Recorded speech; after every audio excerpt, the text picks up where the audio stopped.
BusyBox's expert information on buy-to-let property. How can I buy a bargain buy-to-let property? A bargain buy-to-let might not necessarily be a bargain because of the price you pay for it, but because of what its long-term potential is. It could be that its yield, the amount of money that it brings in year on year, is particularly high because it's perfectly fit for purpose. It could be a house of multiple occupation that you can rent out individual rooms to students. It could be a family house in an area where there's a huge demand for family housing. In which case, it's all about doing your research, making sure you know what the local market is, what the local demand is, and then buying property which fits those criteria. But bargain, well, there's definitely bargains to be had, but it doesn't necessarily mean it's just the price you pay. What tips would you give for buying a buy-to-let property?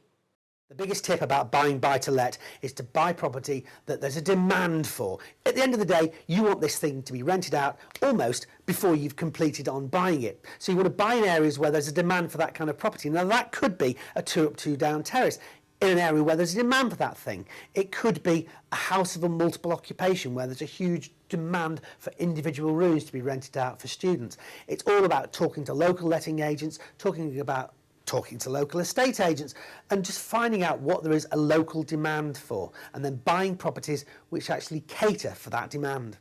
What responsibilities do I have as a landlord owning a buy-to-let property? There are legal obligations which a landlord has when he owns a buy-to-let. There are obligations which, if you don't meet those obligations, you could actually end up going to jail. For a start, a gas safety certificate. If there are gas appliances in the property, once a year they have to be checked out and you have to be issued with a gas safety certificate. Similarly, electrical appliances need to be checked out. And once you get into properties which are above a certain number of rooms, then house of multiple occupation licenses need to be obtained. And that can be things like fire alarms, automatic closing fire doors, all sorts of other issues. Either way, it's really important that you talk to your local council, your local planning office, and make sure what rules and regulations they need you to adhere to. If you don't, you can find yourself in big trouble. How can I protect myself in a downturn if I own a buy-to-let property? A downturn generally implies that there's more supply than there is demand, and in those circumstances you want to make your property stand out from the crowd. Is it well decorated? Is it well furnished? Is it well maintained? And then you want to minimise your expenses. Is it eco-friendly? Have you cut down on the amount you spend on things like gas and electricity? Making sure that the money you get in exceeds the amount of money you're going to have to spend out.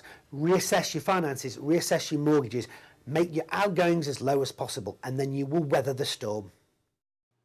www.busybox.com